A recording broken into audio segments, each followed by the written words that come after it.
Olá, tudo bem? Hoje nós vamos falar dos distúrbios pulmonares, das doenças pulmonares. Então, como todos sabem, nós temos dois pulmões. Os pulmões, a parte mais exterior é a traqueia. Depois nós temos os brônquios, bronquíolos e os alvéolos. A base do pulmão é facilitar o processo de hematose. O que é hematose?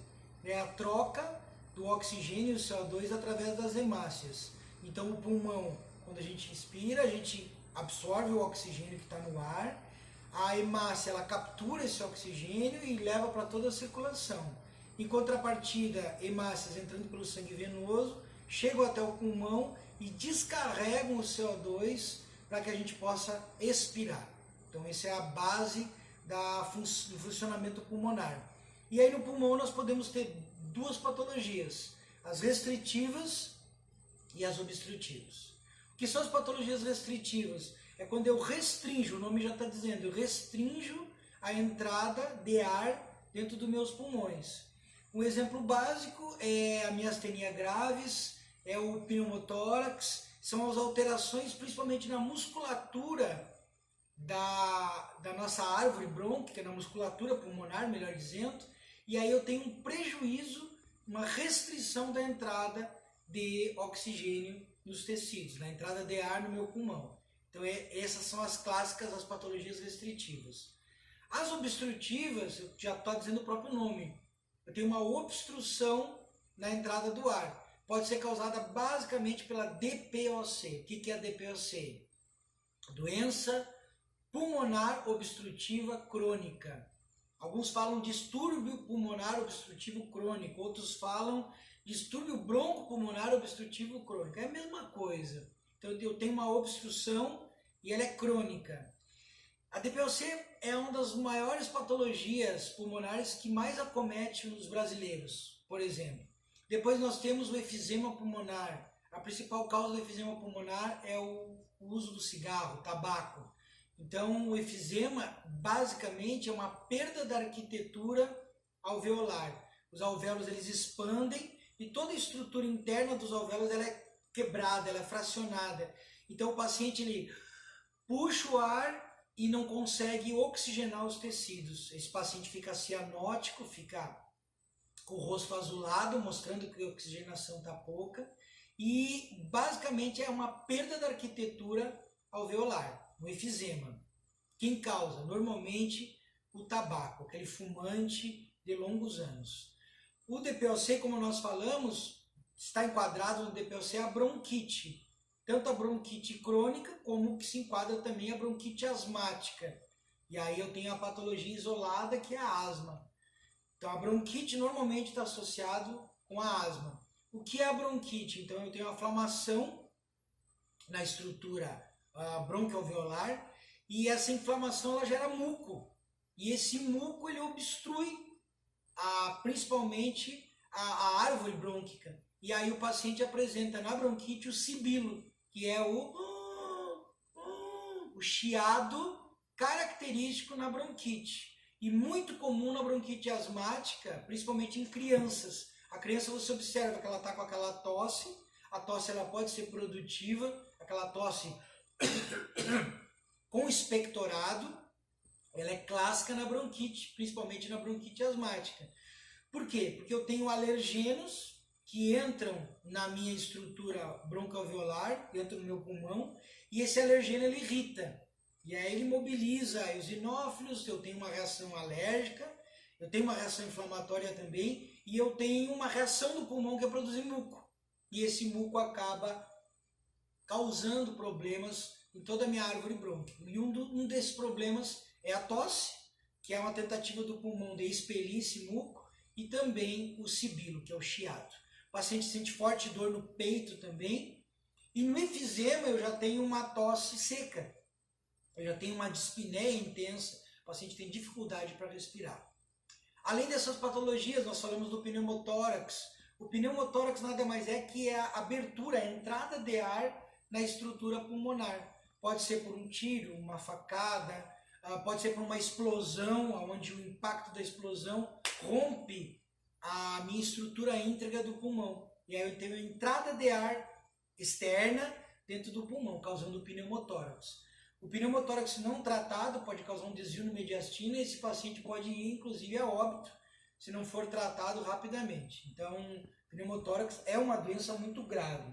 Temos também a doença da membrana hialina, também chamada de atelectasia, muito comum em crianças nascidas prematuras, onde não houve tempo de haver a formação do surfactante, que é uma substância que faz com que o nosso pulmão funcione normalmente, que não haja o colabamento do pulmão, mantém a integridade pulmonar.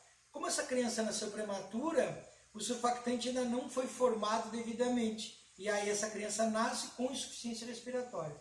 Vai para o respirador, vai para a ventilação mecânica, vai para uma UTI, e ela desenvolve a doença da membrana hialina, que pode evoluir para displasia broncopulmonar, uma alteração broncopulmonar causada também pelo uso do respirador. Dentre essas patologias, quais são as mais comuns? A asma e o DPOC. E o efizema com o uso do tabaco. Então essas são as patologias pulmonares as mais importantes, e sempre fazer a distinção. Qual é a tosse do paciente? É uma tosse seca ou é uma tosse produtiva? Tem dispneia? Tem dor no peito? Se é uma tosse produtiva, qual é a cor da secreção? Se eu tenho uma secreção mais amarelada, eu posso ter uma infecção bacteriana. Se a secreção é mais hialina, mais esbranquiçada, eu posso ter uma infecção viral. Então essa distinção é importante. E na tosse seca, sempre o médico vai avaliar se há necessidade de interromper essa tosse ou não. Porque às vezes você interrompendo uma tosse seca, com o uso dos antitussígenos, por exemplo, pode agravar o problema do paciente. Então sempre tentar descobrir a causa da tosse e qual dessas patologias que a gente citou está acometendo o nosso paciente. E falando também da rinite. A rinite é uma das patologias respiratórias que mais acomete a população brasileira, no Brasil e todo o mundo. E a rinite mais comum é a rinite sazonal, onde tu tem a própria variação climática, o paciente começa a apresentar a rinite. E o que é a rinite? Eu tenho um paciente com inflamação nessa região do nariz, nos cornetos, eu tenho entumecimento desses cornetos, e eu tenho o entupimento nasal, eu tenho uma obstrução nasal. Então o paciente começa a falar nasalado, ele tem dificuldade respiratória, esse paciente também ele começa a eliminar uma secreção hialina, ele começa a ter gotejamento pós-nasal, quando ele inclina a cabeça começa a gotejar o nariz, ele precisa do uso de papel toalha para conter essa secreção, pode apresentar cefaleia, pode apresentar os olhos vermelhos, irritados e coceira, muito prurido. Então a rinite alérgica ela tem essa característica. Muitos fatores alérgicos. Então, por exemplo, tem paciente que tem a rinite alérgica ocasionada por ácaro. Aquele colchão muito tempo, aquele travesseiro muito antigo, aí o paciente começa a espirrar, o nariz congestiona e aí ele usa os descongestionantes nasais, ou ele usa a solução salina para tentar desobstruir. Qual o causador? O ácaro, a poeira doméstica, o pólen das plantas, pelos de animais, inclusive alimentos. Os pacientes podem desenvolver uma reação alérgica alimentar e desenvolver posteriormente a rinite. O mais comum é ácaro, pó e poeira e pólen. São os mais comuns para os causadores da rinite alérgica. E aí o tratamento básico que o médico vai prescrever são os descongestionantes nasais, os anti-inflamatórios, então os corticoides tópicos nasais, né? Os dispositivos inaláveis e até mesmo os medicamentos via orais, para tentar reduzir a inflamação, reduzir a alergia, então a base são os antihistamínicos, e desobstruir os descongestionantes nasais ou as soluções salinas que ajudam a desobstruir o nariz do paciente. Incomoda bastante, é uma patologia que incomoda, prejudica, altera o sono, esse paciente não consegue estudar, não consegue trabalhar, e a rinite é uma doença que evolui muito tempo. E a rinite pode ocasionar sinusite. Então aí eu tenho na definição a rinocinusite. Então o que é a sinusite? Eu tenho estruturas na minha cavidade, no meu crânio, que essas estruturas ocas, meus ossos da face, elas têm um forame, tem uma pequena entrada que regula a pressão interna e externa. Só que esse foramezinho, se entra alguma bactéria, alguma secreção, ela coloniza dentro dos seios da face e causa a dor, causa a cefaleia e causa o incômodo da sinusite. E incomoda mesmo. E o tratamento é longo, é bem prolongado, os medicamentos são numa dose bem importante, bem alta, para realmente tentar destruir, matar aquela bactéria que está colonizando os seios da face. Normalmente o paciente que tem sinusite também tem rinite. É muito difícil o cara ter sinusite e não ter rinite. Por isso o nome rinocinusite. Mas todas têm tratamento com o médico, ele vai fazer a prescrição embasado nos sinais e sintomas do paciente e tem que fazer o tratamento. Senão ela se torna crônica e aí o paciente é incomodado por muitos anos ou com a rinite ou com a rinocinusite. Obrigado, gente. Então até o próximo vídeo.